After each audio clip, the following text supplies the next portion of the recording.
Hello friends, welcome to my channel. આજે આપણે ટેક્સ્ટબુકમાં કાવ્યની સંપૂર્ણ સમજૂતી એટલે કે કમ્પ્લીટ એક્સપ્લેનેશન શીખીશું. એમાં આપણે પહેલાં ધોરણ 9માં સેકન્ડ લેંગ્વેજ એટલે કે ઇંગ્લિશ મીડિયમમાં પ્રકરણ 1 કાવ્ય 1 છપ્પા શીખીશું. તો ચાલો વિડીયોને શરૂ કરીએ. કાવ્ય 1 છે છપ્પા. આમાં આપણે પહેલાં કમ્પ્લીટ એક્સપ્લેનેશન કરીશું અને પછી આપણે સ્વાધ્યાયના પ્રશ્નો પણ આપણે આ જ ચેપ્ટરમાં આ જ વિડીયોમાં શીખી લઈશું. એના લેખકનું નામ છે અખો. સમય છે 17મું શતક પૂર્વાર્ધ. કયું શતક છે? 17મું શતક. અખો અમદાવાદ પાસેના જેતલપુરના વતની હતા. તેમણે બ્રહ્મલીલા, સંતપ્રિયા જેવી હિન્દીમાં પણ કવિતાઓ લખી છે. છપ્પા તેમનું સમર્થ સર્જન છે. અખાના છપ્પા, અખે ગીતા, અનુભવ બિંદુ, બ્રહ્મલીલા, કૈવલ્ય ગીતા, પંચીકરણ, ગુરુ શિષ્ય સંવાદ એમની પ્રખ્યાત કૃતિઓ છે. તેઓ જ્ઞાની કવિ તરીકે પણ પ્રખ્યાત છે. એટલે હવે અખો જે છે એ લેખક જે છે એ અમદાવાદના જેતલપુરના વતની હતા. તેમણે બ્રહ્મલીલા અને સંતપ્રિયા જેવી હિન્દીમાં કવિતાઓ પણ લખી છે. ગુજરાતીમાં તો લખ્યું જ છે પણ હિન્દીમાં પણ લખ્યું છે. છપ્પા તેમનું સમર્થ સર્જન છે.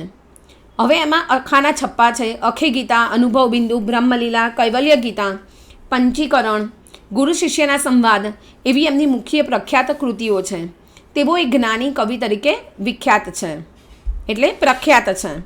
હવે એમણે આ છપ્પાની અંદર આપણને શું સમજાવવા માંગે છે એ શીખીશું.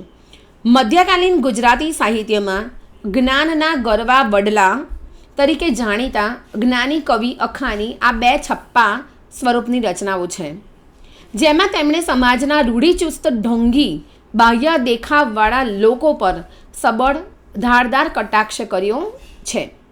હવે મધ્યકાલીન ગુજરાતી સાહિત્યમાં જે જ્ઞાનના ગરવા વડલા તરીકે જાણીતા જ્ઞાની કવિ જે છે અખા, એમની આ બે છપ્પાની સ્વરૂપની રચના છે, જેમાં તેમણે જે સમાજના રૂઢિચુસ્ત લોકો હોય છે, જે બાહ્ય ખાલી ઉપરથી દેખાવો કરતા હોય છે, ઢોંગી હોય છે, તેના ઉપર એમણે જોરદાર કટાક્ષ કર્યો છે.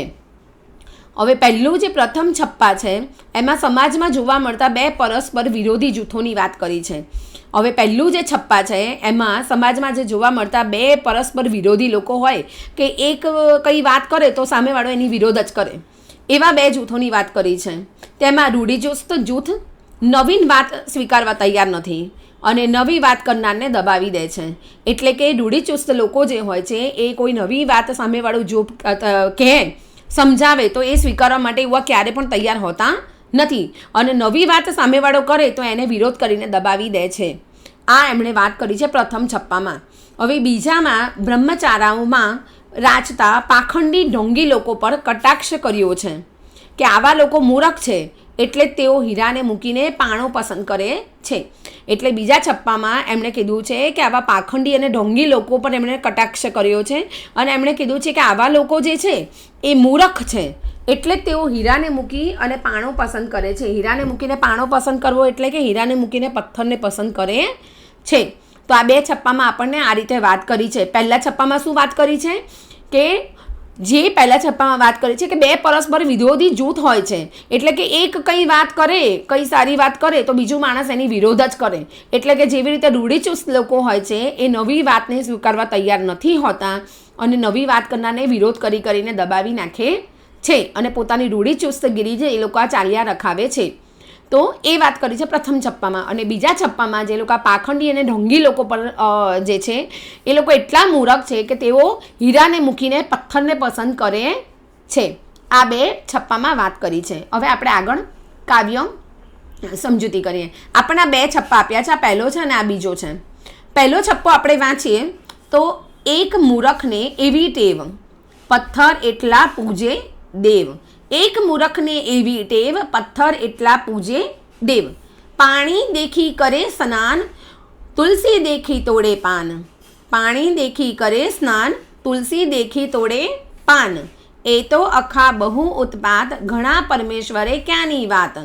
ઘણા પરમેશ્વર એ ક્યાંની વાત. હવે આપણને આ જે છપ્પો છે એનું આપણે ભાવાર્થ આપણે શીખીએ કે એક મૂરખને એવી ટેવ, પથ્થર એટલા પૂજે દેવ. એટલે કે એક મૂરખને એવી ટેવ હોય છે કે જેટલા પથ્થર એટલા દેવ માનીને એવા પૂજે છે. શું કહે છે કે એક મૂરખને એવી ટેવ છે કે જેટલા પથ્થર એટલા દેવ માનીને એવા પૂજે છે. હવે બીજું છે કે પાણી દેખી કરે સ્નાન. પાણી દેખી કરે સ્નાન એટલે કે પાણી જોવે અને ત્યાં સ્નાન કરે, એટલે સ્નાન કરે એટલે નહાય, પાણી જોઈને નાહવા જાય.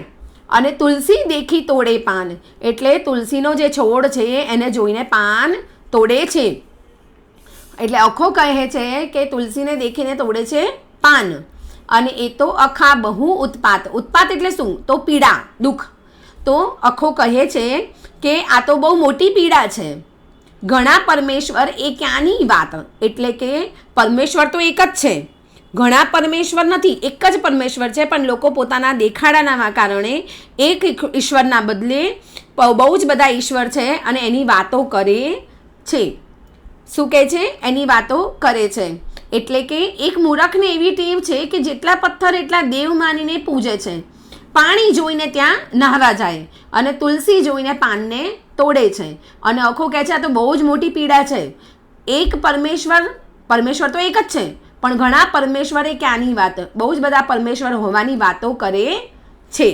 તો આપણને આ પહેલા છપ્પામાંથી જાણવા મળે છે કે પરમેશ્વર એક જ છે. ઢોંગી લોકો જ બાહ્ય આચાર, બાહ્ય દેખાડા કરે છે. કે કેટલાક લોકો એક જ ઈશ્વરને બદલે બધા દેખાડામાં પરમેશ્વર, ઘણા પરમેશ્વર છે એવી હોવાની વાતો કરે છે. અને અખો આને એની મોટી પીડા ગણાવે છે. શું કહે છે? પહેલા છપ્પામાંથી આપણને શું જાણવા મળે છે કે પરમેશ્વર તો એક જ છે, પણ ઢોંગી લોકો જે બાહ્ય દેખાડો કરે છે એમાં કેટલાક લોકો ઈશ્વરને ઘણા ઈશ્વર છે એવી હોવાની વાતો કરે છે. અને પથ્થર એટલા દેવ બનીને પૂજાય છે અને પાણી જોઈને સ્નાન કરે છે અને તુલસી જોઈને પાન તોડે છે. અને પછી એવું કહે છે કે પરમેશ્વર તો ઘણા છે. તો આપણને પહેલો જે છપ્પો છે એમાંથી આપણને આ કહેવા માંગે છે. હવે આપણે જોઈએ બીજો છપ્પો. જ્યાં જોઈએ ત્યાં કૂડે કૂડ, સામ સામી બેઠા ગુડ. કો આવી વાત સૂર્યની કરે, તે આગળ લઈ ચાંચ જ ધરે. અમારે 1000 વર્ષ અંધારે ગયા, તમે આવા ડાયા ક્યાંથી થયા. અખા મોટાની તો એવી જાણ, મૂકે હીરો ઉપાડે પહાણ. આપણો છે બીજો છપ્પો. કયો છપ્પો છે? બીજો. પહેલી લાઈન આપણે સમજીએ કે જ્યાં જોઈએ ત્યાં કૂડે કૂડ, સામ સામી બેઠા ગુડ. એટલે કે જ્યાં જોઈએ ત્યાં કૂડે કૂડ એટલે જ્યાં જોઈએ ત્યાં છળ કપટ. કૂડે કૂડ એટલે છળ કપટ. છળ કપટ એટલે આપણે કોઈની સાથે છલ કરી અને આપણે એને ઉલ્લુ બનાવીએ, એને કહેવાય છલ કપટ. તો છળ કપટ જ છે. અને સામ સામી બેઠા ગુડ એટલે કે સામ સામે ઘુવડ બેઠા છે. એટલે કે એવું કહેવા માંગે છે કે અજ્ઞાનીઓ જે માણસો હોય છે, જે અજ્ઞાની હોય છે, એ લોકો ઘુવડ જેવા હોય છે. તેઓ ખાલી જ્ઞાની હોવાનો દેખાડો જ કરે છે અને નવીન વિચારોને જ્યારે સ્વીકારવાનું આવે છે ત્યારે એ લોકો અજ્ઞાની છે એવું બતાવે છે. તો જ્ઞાની હોવાનો ખાલી દેખાડો કરે છે. તો જ્યાં જોઈએ ત્યાં કૂડે કૂડ, સામ સામે બેઠા ગુડ. એટલે કે ઘણા લોકો જ્યાં જોઈએ ત્યાં, આપણી આજુબાજુ જે લોકો છે એ લોકો જ્યાં જોઈએ ત્યાં છળ કપટ જ છે અને સામ સામી ઘુવડ બેઠા છે. બીજી લાઈન છે કો આવી વાત સૂર્યની કરે, તે આગળ લઈ ચાંચ જ ધરે. કો આવી વાત સૂર્યની કરે અને આગળ લઈ ચાંચ જ ધરે. એનો મતલબ એવો થાય છે કે આવી વાતો, એ કોઈ આવીને આવી વાતો કરે, જ્ઞાનની વાતો કરે અને સામે જે બેઠા છે એ આગળ આવીને ચાંચ ધરીને એનો વિરોધ જ કરે. એટલે કે સૂર્યની આવી વાત સૂર્યની એટલે કે કોઈ જ્ઞાનની વાતો જો કરે તો સામેવાળા આવીને ચાંચ જ ધરે, એટલે કે એનો વિરોધ જ કરે. કોઈ ડાહી વાત હોય, જ્ઞાનની વાત હોય તો એને આવીને એ લોકો વિરોધ જ કરે છે. એટલે કે ખાલી જ્ઞાની હોવાનો એ લોકો દેખાડો કરે છે. કોઈ નવીન વિચારો રજૂ કરે તો તેઓ તેનો વિરોધ જ કરે છે. ત્રીજી લાઈન છે કે અમારે 1000 વર્ષ અંધારે ગયા, તમે આવા ડાયા ક્યાંથી થયા. અમારે 1000 વર્ષ અંધારે ગયા, તમારે આવા ડાયા ક્યાંથી થયા. એટલે કે અમારે હજારો વર્ષો અંધારામાં ગયા. અમારા જે હજારો વર્ષ હતા એ અંધારામાં અહીંયા એને કહેવા માંગે છે અજ્ઞાનતામાં ગયા.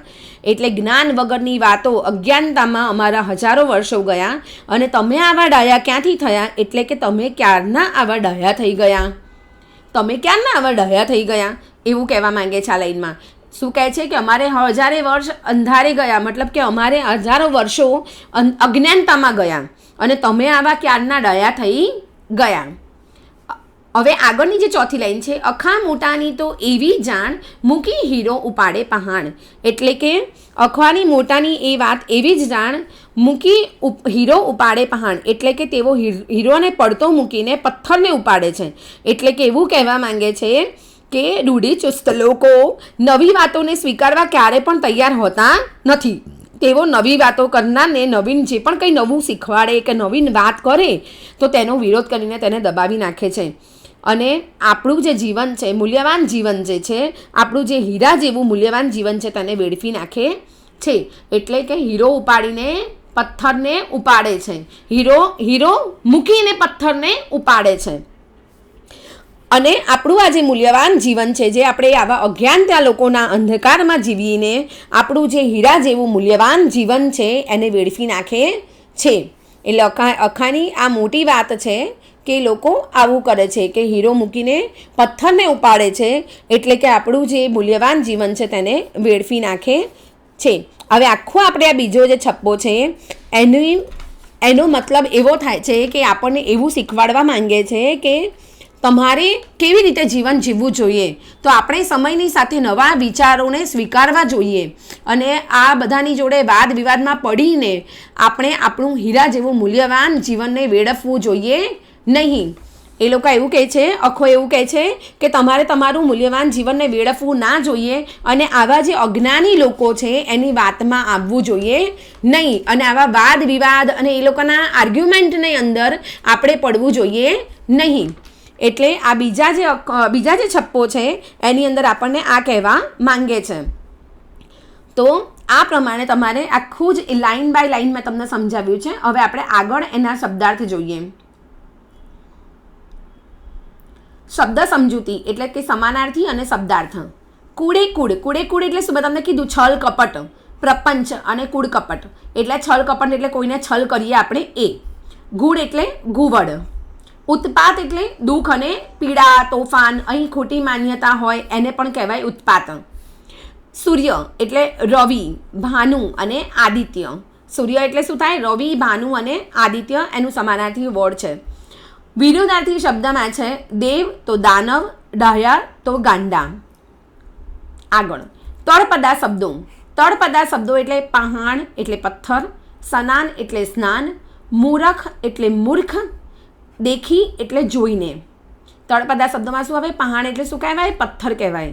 સ્નાન એટલે સ્નાન, મૂરખ એટલે મૂર્ખ અને દેખી એટલે જોઈને. હવે સ્વાધ્યાયના પ્રશ્નો આપણે જોઈ લઈએ એકવાર. તમને કાવ્યની સમજૂતી મેં બરાબર સમજાવી દીધી છે, એટલે હવે તમને કાવ્યના જે પ્રશ્નના જવાબ છે એ પણ તમને પરફેક્ટ આવડી જશે. નીચે આપેલા વિકલ્પોમાંથી સાચો વિકલ્પ પસંદ કરીને ખરાની નિશાની કરો. પહેલું છે એક મૂર્ખને કેવી ટેવ છે? એક મૂર્ખને કેવી ટેવ છે?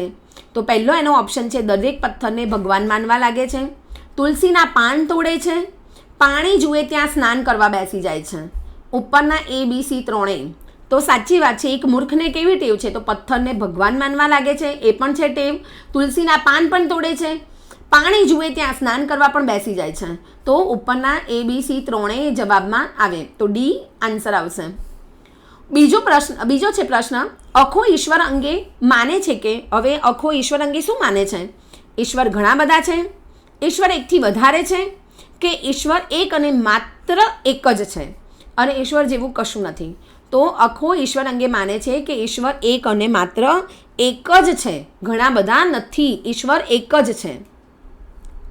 હવે આગળ સૂર્યના પ્રકાશનો અસ્વીકાર કોણ કરે છે? સૂર્યના પ્રકાશનો અસ્વીકાર કોણ કરે છે? જ્ઞાની, ગુવડ, કબૂતર કે ડાહ્યા માણસો? તો સૂર્યના પ્રકાશનો અસ્વીકાર ગુવડ કરે છે. કોણ કરે છે? ગુવડ. ગુવડ તો રાત્રે જ દેખાય ને, તો પછી સૂર્યના પ્રકાશનો એ અસ્વીકાર કરે છે, એટલે જવાબમાં આવે ગુવડ. ચોથું છે જ્યાં જોઈએ ત્યાં બધે જ શું દેખાય છે? જ્યાં જોઈએ ત્યાં બધે શું દેખાય છે? કૂડે કૂડ એટલે કે કપટ, નિખાલસતા, પ્રકાશ કે ડહાપણ? તો જવાબમાં આવશે કૂડે કૂડ એટલે કે છલ કપટ દેખાય છે. જ્યાં જોઈએ ત્યાં બધે જ દેખાય છે. પાંચમું છે મૂર્ખ કઈ વસ્તુ ત્યજીને પથ્થરને ઉપાડે છે? હવે મૂર્ખ માણસ કઈ વસ્તુને ત્યજીને પથ્થરને ઉપાડે છે? ઘુવડ, તુલસી, હીરો કે પાણી? તો જવાબમાં આવશે હીરાને ત્યજીને પથ્થરને ઉપાડે છે. સી હીરો આવશે જવાબમાં. પ્રશ્ન નંબર 2 છે કે નીચેના પ્રશ્નોના 2-3 વાક્યોમાં ઉત્તર લખો. પહેલો પ્રશ્ન છે કે અખો કોને મોટો ઉત્પાત ગણાવે છે? પહેલો પ્રશ્ન શું છે? અખો કોને મોટો ઉત્પાત ગણાવે છે? તો કેટલાક લોકો જે બાહ્યાચાર કરે છે તેઓ એક જ ઈશ્વરને બદલે ઘણા પરમેશ્વર હોવાની વાતો કરે છે. અખો તેને સૌથી મોટો ઉત્પાત ગણાવે છે. એટલે કે કેટલાક લોકો બાહ્યાચાર કરે છે એનો મતલબ કે ખાલી બહાર જ દેખાડો કરે છે અને તેઓ એક જ ઈશ્વરના બદલે ઘણા બધા ઈશ્વર હોવાની વાતો કરે છે અને અખો આને જ સૌથી મોટી ઉત્પાત ગણાવે છે. બીજો પ્રશ્ન છે કે સૂર્યની વાત કરનારને ઘુવડ શું જવાબ આપે છે? હવે સૂર્યની જે વાત કરનાર ઘુવડને શું જવાબ આપે છે? તો સૂર્યની વાત કરનાર આગળ ચાંચ ધરીને ઘુવડ જવાબ આપે છે કે શું અમારા હજારો વર્ષો અંધારામાં ગયા? તમે ક્યાંથી આવા ડાયા થઈ ગયા? શું કહે છે કે સૂર્યની વાત કરનારને આગળ ચાંચ ધરીને ઘુવડ જવાબ આપે છે કે અમારા હજારો વર્ષ અંધારામાં ગયા? તમે ક્યાંથી આવા ડાયા થઈ ગયા? તો આપણે આ જવાબમાં આ રીતે લખવાનું છે. આપણા બે પ્રશ્ન થઈ ગયા. તમારે મારી જોડે જ કરવાનું છે એટલે આખું તમારે સ્વાધ્યાયના પ્રશ્નો પણ થઈ જાય. પ્રશ્ન નંબર 3 છે નીચેના પ્રશ્નોના 6-7 વાક્યમાં ઉત્તર લખો. હવે આમાં આપણે 6-7 વાક્યના લખવાના છે. પહેલું છે અખાના છપ્પામાંથી તમને શું જાણવા મળ્યું? વિગતે લખો. હવે પહેલો પ્રશ્ન છે કે અખાના છપ્પામાંથી તમને શું જાણવા મળ્યું તેનું વિગતે લખો. તો અખાના પહેલા છપ્પામાંથી આપણને જાણવા મળે છે કે પરમેશ્વર એક જ છે. ઢોંગી લોકો તો બાહ્ય આચારમાં જ માને છે. એટલે કે અખાના પહેલા છપ્પામાંથી આપણને આ જાણવા મળે છે કે પરમેશ્વર એક જ છે, ઈશ્વર એક જ છે, ઘણા બધા નથી. ખાલી ઢોંગી લોકો બાહ્ય આચારમાં જ આપણને માનવા માટે કરે છે. તો આપણે જવાબમાં લખવાનું છે કે અખાના પહેલા છપ્પામાંથી આપણને જાણવા મળે છે કે પરમેશ્વર એક જ છે અને ઢોંગી લોકો જ બાહ્ય આચારમાં માને છે. અખાના બીજા છપ્પામાંથી આપણને જાણવા મળે છે કે આપણે સમયની સાથે નવીન વિચારોને સ્વીકારવા જોઈએ અને વાદ વિવાદમાં પડીને આપણે આપણું હીરા જેવું મૂલ્યવાન જીવનને વેડફવું જોઈએ નહીં. પહેલા છપ્પામાં શું હતું કે પરમેશ્વર એક જ છે એની વાત કરી છે કે ઢોંગી લોકો ખાલી આચાર કરે, અને બીજા છપ્પામાંથી આપણને કહે છે કે આપણે સમયની સાથે નવા વિચારોને સ્વીકારવા જોઈએ અને વાદ વિવાદમાં પડીને આપણે આપણું મૂલ્યવાન જીવન વેડફવું જોઈએ નહીં. તો અખાના છપ્પામાંથી આપણને આ જાણવા મળે છે. બીજો પ્રશ્ન છે કે જ્ઞાની હોવાનો દેખાવ કરતાં અજ્ઞાનીઓ વિશે અખાના વિચારો વર્ણવો. જ્ઞાની હોવાનો દેખાવો કરતાં અજ્ઞાનીઓના વિશેના અખાના વિચારોને જણાવો. તો અજ્ઞાનીઓ કેવા હોય છે? તો અજ્ઞાનીઓ ઘુવડ જેવા હોય છે. તેઓ જ્ઞાની હોવાનો ખાલી દેખાવો કરે છે. તેઓ નવીન વિચારો સ્વીકારવા માટે તૈયાર હોતા નથી. કોઈ નવીન વિચારો રજૂ કરે તો તેનો વિરોધ કરીને તેઓ દલીલ કરે છે અને આવા ડાયા ક્યારના થઈ ગયા? આવા લોકો અજ્ઞાનતાના અંધકારમાં જીવીને પોતાનું હીરા જેવું મૂલ્યવાન જીવનને વેડફી નાખે છે. હવે જ્ઞાની હોવાનો દેખાવો કરતાં અજ્ઞાનીઓ વિશે અખાના વિચારો કેવા છે? તો જવાબમાં તમારે લખવાનું છે કે અજ્ઞાનીઓ ઘુવડ જેવા હોય છે. તેઓ જ્ઞાની હોવાનો ખાલી દાવો કરે છે. તેઓ નવીન વિચારો સ્વીકારવા માટે તૈયાર હોતા નથી. કોઈ નવીન વિચારો રજૂ કરે તો તેનો વિરોધ કરતા તેઓ દલીલ કરે છે કે તમે આવા ડાયા ક્યારના થઈ ગયા? આવા લોકો અજ્ઞાનતાના અંધકારમાં જીવીને હીરા જેવું મૂલ્યવાન જીવનને વેડફી નાખે છે. તો આ રીતે તમારે લખવાનું છે. હવે અહીંયા વિદ્યાર્થી પ્રવૃત્તિ આપી છે એ તમારે કરવાની છે કે અખાના જીવન વિશે જાણી અને તેમના જીવનના મહત્વપૂર્ણ વળાંક વિશે નોંધ લખવાની છે. અખાના છપ્પા મેળવી કંઠસ્થ કરો. તમને કોઈ માણસમાં જોવા મળેલી મર્યાદાઓ દૂર કરવા માટે તેમને શું કરવાનું છે તે સૂચવશો. અને આ ભાષા અભિવ્યક્તિ છે. તો અહીંયા આપણું આખું ચેપ્ટરને સમજૂતી અને સ્વાધ્યાયના પ્રશ્નો બધું જ સમજાવી દીધું છે. તો તમારે પરીક્ષા ટાઈમે તમને પ્રોબ્લેમ ના થાય. અને આવા જ વિડીયો જોઈએ તો મને કમેન્ટ કરજો કે કયા ચેપ્ટરનો વિડીયો તમારે પહેલાં જોઈએ છે. Thank you for watching. Please like, share and subscribe the channel and press the bell icon.